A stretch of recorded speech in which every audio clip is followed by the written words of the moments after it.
matchup anymore. This is something we've always come back to, right? It's like, all right, at that point, you focus on what your team needs. Try to play it out. LGD, they did take the first game, so at worst, they tie 1-1. It's not like they're going to get 0 points. They're getting something out of their very first game. Cloud9 now fighting to tie this up, make sure they can secure 1 point before they go on to their second match. Obviously, you want to open up TI5 with 1 point on the scoreboard. It feels nice. LGD going for the 3-0. If so, people putting LGD in the top 3 doesn't look too bad. So let's jump into game 2 and find out if Cloud9 can fight back. Yeah. It's wonderful. Wait, what? What, really? Yes. Waka. All right, then. All right, let's get ourselves into the game. And so, second game of the series, pushing for the 3 points, LGD. Cloud9 try and draw it back and keep them at 1 apiece. It will be LGD versus Cloud9 here for the International 5 group stages, day 1. Yeah. Day 1 is starting, and we see LGD running down as 5 into C9's jungle here. C9 just trying to go out and see if there's any warding going on. They see them all. Just trying not to go too far in. Fisher, very dangerous. Nice observed ward from Notel, leaving it behind. Defensive ward. Yeah. Just checking out. Is that close? That's not close enough to block the camp, is it? I think it's fine. No. It's good. The dire observer one will, however. So they pretty much saw where they dropped that ward because of that. They actually still had vision of them running in there and placing it. So now they can make a little bit easier D-ward. They should be able to find that. But they're actually switching lanes already. They are moving their anti-mage to top, it seems. Oh, they're changing their mind again. Bone 7 going back to top. And Teller and Envy going back to bottom. Well, now they get the vision of what's happening in the middle lane. So they see Sala, maybe MMY and Zhao. Wait, it's literally an LGD they're train. They're giving up both the bounty runes. They are. So the first one's going to go to Yao. He's really defensive. He doesn't really want to go for this. Misery, okay, yeah. He's thinking maybe he can find a telekinesis bottom is denied. Okay, yeah. Notel will take care of that one. Yao was really scared. He was like, I don't want to go for that rune. And then it's dangerous. Notel was on the high ground like, well, we can't take it, so just kill it. You walk close enough that you could get telekinesis grabbed. Because Yao took so long, he doesn't get the fissure block on the first wave. Yeah. He also had to use one fissure there because he was so scared to check it. So in the end, it's still fine. No bounty rune the way of C9, so LGD is still going to be happy. And he does have a dual lane here with Zhao 8. So his lane is pretty strong. Zhao 8 will harass against the Pugna. And how's this top lane then meant to work? So you've got MMY. Do you just nightmare into a rocket barrage? You even get aggressive like that, knowing the Bone 7's... Well, you don't know he's only got cogs.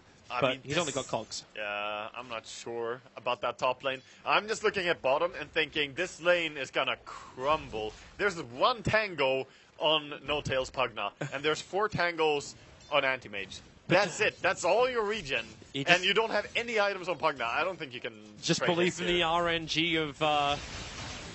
one, the lightning not hitting Eternal Envy, and 2, the PMS. You're going up against 2 salves, clarities, and 7 tangos. They're getting aggressive. There's already your first stun out in Envy and Notel.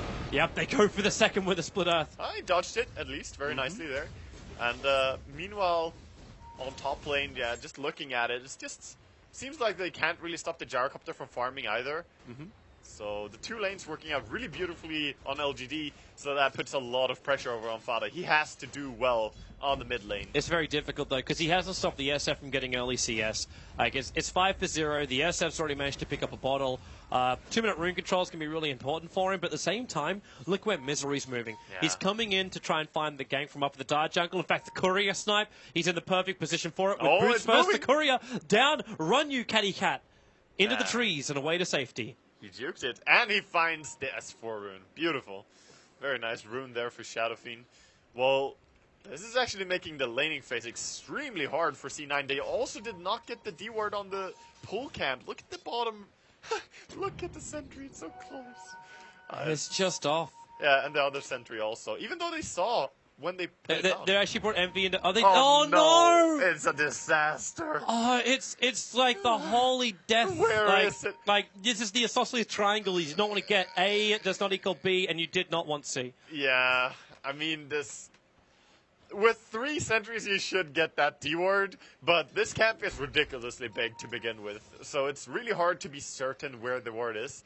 That said, though, these are not ideal sentries, really. No. The 2 on top are overlapping really hard. Yeah, you got mass overlap, and they must have really thought it was in the tree line to the east. It's the only reason they put it there. They're going to be really spitting chips when they look back at that replay later on. Definitely, and that puts them in such a bad spot because they can't run up and farm. Anti-Mage is not touching the creeps enough. He has 6 CS. He's doing a good job pulling back the creep there. Managed to sneak one. That's what you have to do here. Try and run up, aggro the creeps, pull them back, and get whatever CS you can get. Yeah, but at the same time, he's still having to keep on par with Sylar, who is 18-9, the highest CSer on the board. And even this middle lane, like, Fader might be really close to the CS of maybe, but at the same time, you have to remember what... Actually, I suppose both can do it with the farming of the jungle. Yeah, both can do that. However, it's a Shadow Fiend. Like, in true terms of just transitioning into right-click and carry potential, you have to respect the Shadow Fiend's farm more. Of course, Lina, though, needs all the farm she can get so she can actually carry this game in the early stage. Has Envy abandoned the lane? Pretty much. He's walked away coming down for the 4-minute rune. I think he jungles, but there's no small camp, though, so he has to jungle medium camps. Xiao Wei's actually stronger than him, and he even gets a regeneration rune after throwing out the stun. Envy tried to blink in and steal it, but wasn't able to do that. So they turn No-Tal into a core. You do have one stack, like the Alpha-Wolves or the Mud Golems there, but he's got You're not turning it into a core, he's just on the lane, sort of. He has a magic stick, that's it. He has no boots even. Okay, like, this is where I get concerned. When you look at a replay and you follow Eternal Envy's track, and you basically got him walking up to the stairwell, he then loops around to try and check out the rune area. I mean, what is going on And then comes back up again to walk to the side, and then walks back over. We're basically playing loop-de-loop. The diving? They're coming in for the mid. That's not the play? No, because Yao's got Fisher, and TP support should be available. Misery underneath the tower. In comes the Bane as well. He's not close enough, though. They need to lock him on the other side. Yeah, they didn't get him there. And they're 3 heroes, so they're pretty strong. I think LGD just needs to back out here. Cannot go in. But I think they're in this stage where, a wise man or a crazy man once said that when a game starts going like this, he just tries to create as much chaos as possible until no one can understand Dota. That's pretty much what you have to do at this stage. They are having 4 of their heroes at the bottom of the CS list. When the Bane is over your anti-mage in last hits, that's when you know. Yeah, you're having significant troubles here. Misery's going to make a move down to the bottom lane. They have dropped down the Nether Ward, but Xiao Wei, you'll get a little bit chipped when he throws out the lightning, but then he moves deeper inside the tree line. He's actually holding clarities as well for Yao. Yeah.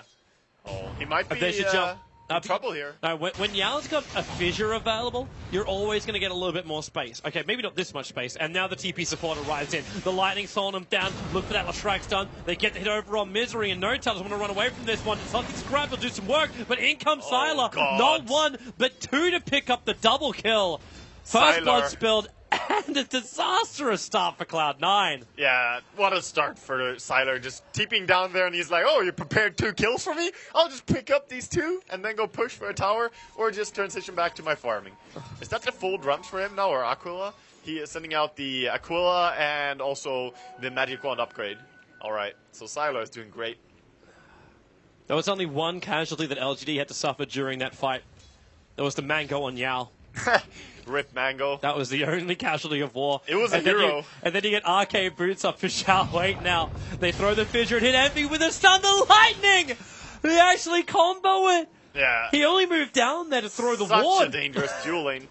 I mean, this is not even really a core Leshrac per se, because both of them are cores. Both of them are farming down here. The Shaker and the Lesh just working together. Top lane, Bane actually being caught out here. Yeah, but the Nightmare's going to protect him, and Sylar in with a full call down. Rocket Barrage, MMY, even on 33 life, you'll survive. Oh, the spirits are being crushed right now of Cloud9, while LGD party hard all night long, while No-Tal bottom lane, he's in trouble, throwing down the Nether Ward. But it's such a simple combo, and they can keep doing it because of the arcane boots. Yeah, and they don't really care about this level 2 ward. It deals 1.25 damage per mana I use. Okay, fine. But the 2 of us are both going to use our mana to kill you. Fader. Oh, the stack. He's trying to contest the stack, but Yao is the one man who TP'd in. Fisher's over on Fader. Now 1 raise, 2 raise, and the creeps, they're actually coming up to maybe.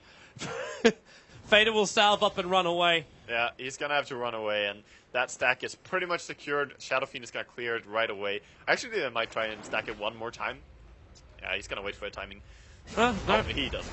Raise 1, raise 2. He can actually kill it before the timing arrives. Yeah, it's going to spawn anyway, so That's perfectly fine. So so Cloud9 try and switch things up a little bit. A little bit? They've pushed Envy into the middle lane. Yeah. This means now that Fader has no home.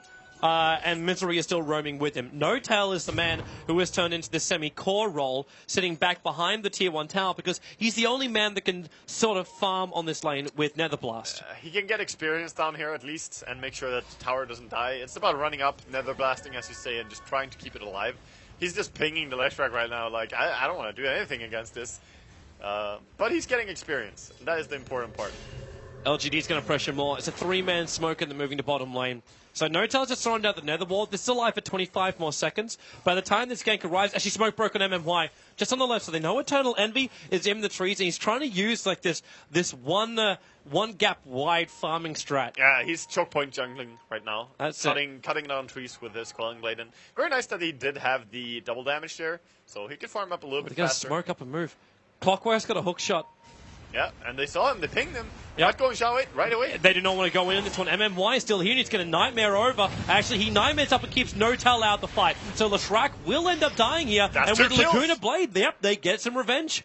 LGD not finding the perfect moment. That was a very nice smoke timing there for Bone 7 to be coming in and, you know, just getting in the rear end of LGD's rotation there, finding out the Leshrac. Envy's trying to be sneaky as well. He's grabbing the Dire Creep Wave and dragging it from between the Tier 1, Tier 2 towers in mid. He's gonna pull them to Ancients and farm them there.